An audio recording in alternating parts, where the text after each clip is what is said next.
Everything that costs you something is not damage. It's data.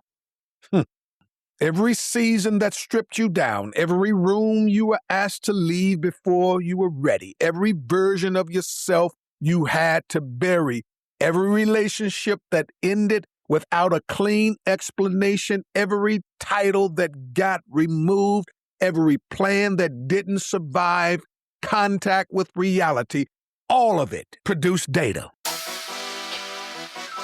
I'm Clarence E. Stowers Jr., 30 years in. I've built things from nothing and watched them come apart. I've stood in rooms where there was no good answer and found a way through anyway. This is Still Standing. I don't teach from theory. I teach from survival. Let's get into it. Picture someone you know. Not a celebrity comeback, not a famous story. Somebody in your actual life who went through the kind of thing that should have finished them. No, they lost the business, lost the position, lost the room they had spent years building, lost the people they thought would stay, and yet they're still here. Not thriving, not back, not on a stage talking about how they turned it around, just present, still showing up, still in it. Here's a question I haven't been able to let go of. Is that a win or a warning?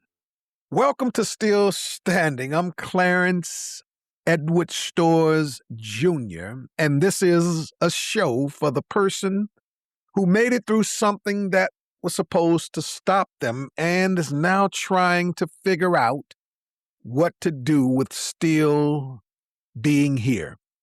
If you're new, here's what you need to know about me. I've spent 30 years in leadership, pastoring, coaching, building organizations, watching them change shape, navigating the gap between the role you hold and the person you actually are underneath.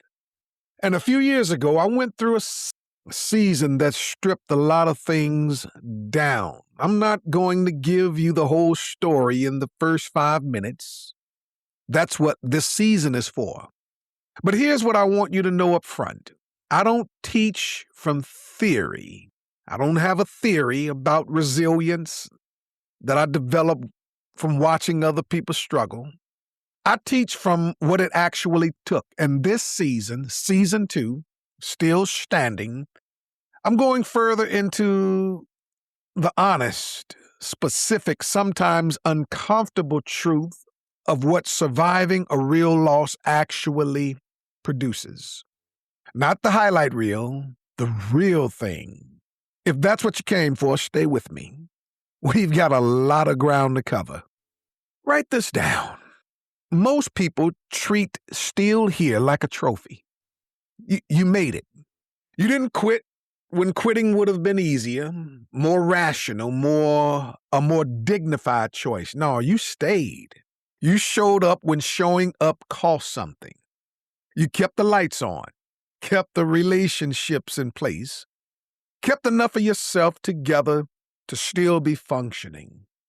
And everybody who watched you go through it, or the handful of people who knew what you were actually carrying, at some point said some version of, I can't believe you're still standing.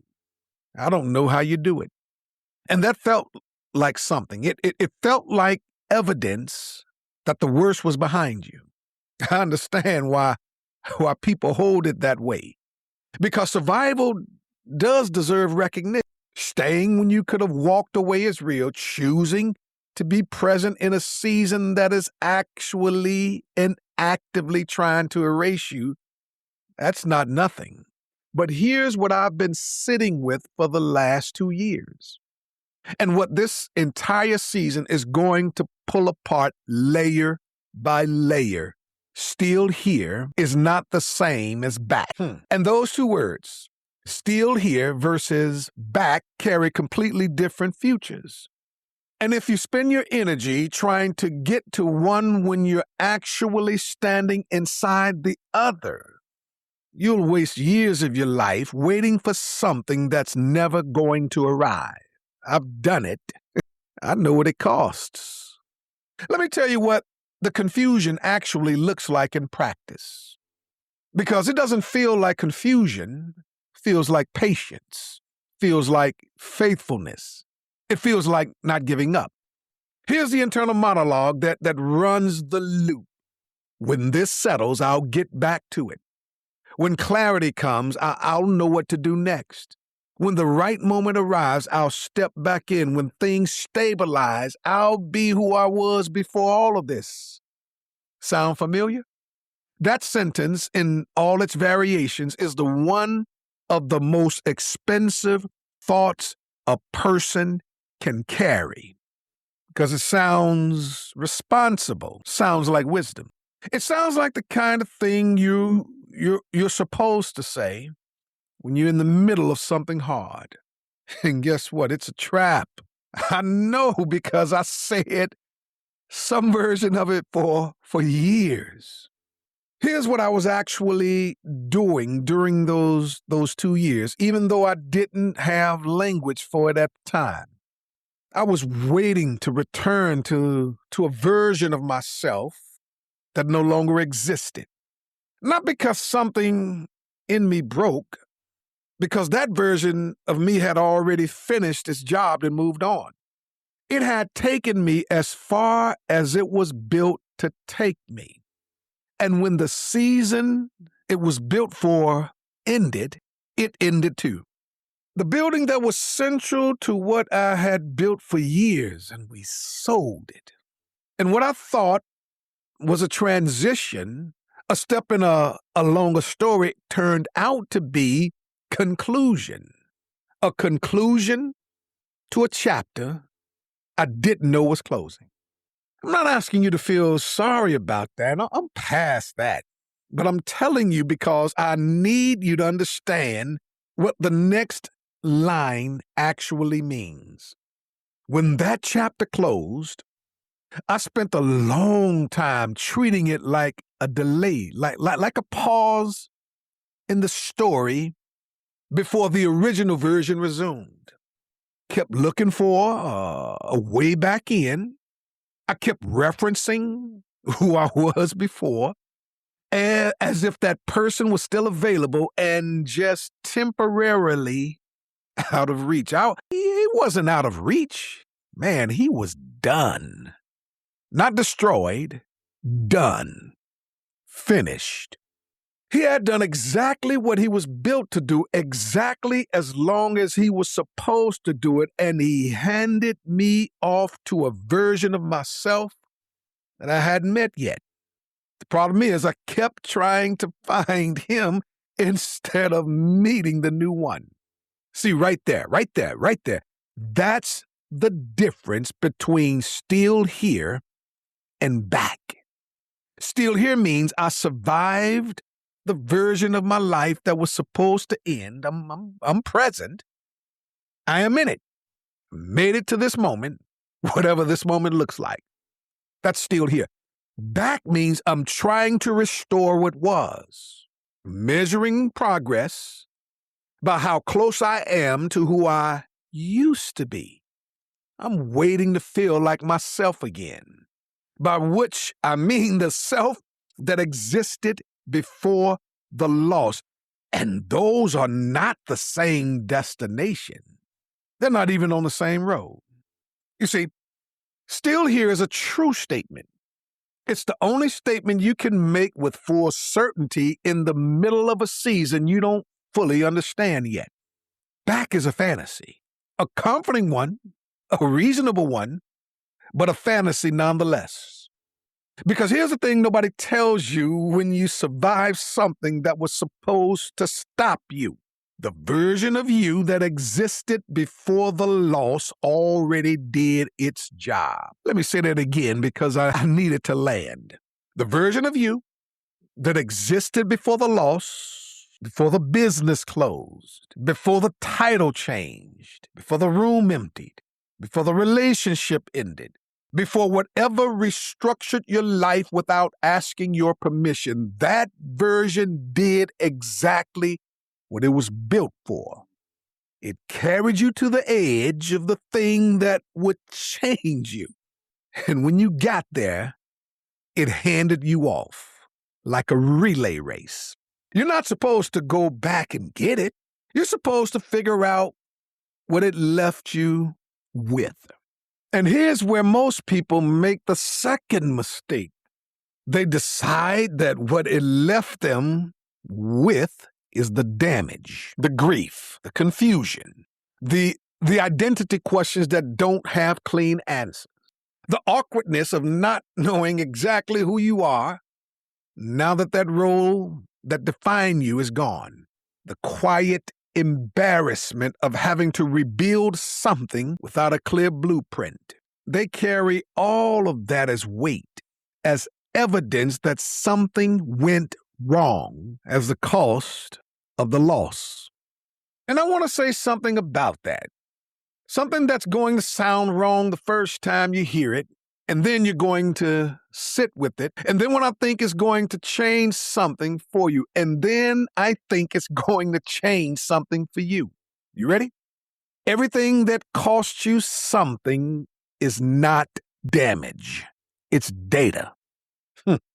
Every season that stripped you down, every room you were asked to leave before you were ready, every version of yourself you had to bury, every relationship that ended without a clean explanation, every title that got removed, every plan that didn't survive contact with reality, all of it produced data.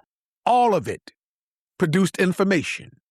Specific information about who you are when the structure holding you up gets taken away. About what you are actually made of when the favorable conditions disappear. About what survives when everything optional burns off and you're left with just what's essential. That information is the curriculum. That data is the curriculum. Not a 5-step process. Not a framework I developed from reading other people's research. The actual lived experience of a person who went through something real and is still standing at the end of it. And here's why it matters beyond your own life. You cannot teach survival from theory. Think about the people in your life who actually help you through the hardest seasons. Not the people who gave you good advice, not the people who quoted the right books or said the right things, the people whose presence actually steadied you. What do they have in common? See, they had been somewhere. They were speaking from what it took, not from what they studied. The person who's still here for whatever reason, even if the only reason is stubbornness or fear, or not having a better option, that person is the only one qualified to speak to someone who's deciding whether to stay. Not the person who studied it, not the person who read a book about it, the one who's still standing. That's not a small thing to be. And I want you to take a minute before we close this out to talk about what this season is going to do and why it exists. Because I've been doing this work, leading, coaching, speaking, building for 30 years. And for most of those 30 years, I told people's stories through a particular frame. Though the lens of what Scripture says about that restoration, I told people's stories through a particular frame, through the lens of what Scripture says about restoration. Through the vocabulary of faith and comeback and redemption. And that's not wrong. I believe it. I still believe it. But this season, I want to go somewhere that frame sometimes skips over. The specific, honest, the day-to-day reality of what it actually takes to rebuild your life and your identity after a loss that nobody gave a proper name to. The kind of loss where nothing externally dramatic happened, no bankruptcy filing, no public failure, but something foundational shifted quietly and left you standing in a version of your life that looked similar from the outside and felt completely different on the inside. That's the territory. Not because grief is the destination, because you can't build on a ground you have not named. Too many people out there building on the pretense that they're back, when what's actually true is that they're still here, still carrying the weight of a season they never fully processed, still measuring themselves against a version of themselves that finished its assignment years ago. This season is for them. This season is for you. I'm landing a plane. All right. Here's what I need from you before we close this episode. All right? Write down one sentence. Just one sentence. I want you to complete this. You ready? I'm still here because. You fill in the blank. I'm still here because. Not the polished answer, not the version you'd give in a meeting or at a dinner table or on a stage. The first honest thing that comes, the answer you've been carrying without saying it out loud. Maybe it's something noble. Maybe it's something that sounds small, stubbornness, a habit, not having anywhere else to go. I'll take it, because here's what I know after sitting inside this question for 2 years. Until you name why you're still here, you cannot decide what to do with still being here. Let me rewind the tape and say it once again. Until you name why you're still here, you can't decide what to do with still being here. That sentence is the foundation. It's where this season starts, not with the framework, not with the 5-point plan, but the honest answer to the honest question. Write it down. Better yet, reply and send it to me. I want to know yours. This is where we start. All right, that's about it today. If you enjoyed this podcast experience, do me a favor, subscribe where you listen. Subscribe where you get your podcasts. I drop new episodes every Wednesday. Until next time, get 1% better every day. That's it for Still Standing. If this landed, subscribe now, wherever you're listening, and text this episode to one person who's still standing in something hard. They need to hear it. I'll see you next week.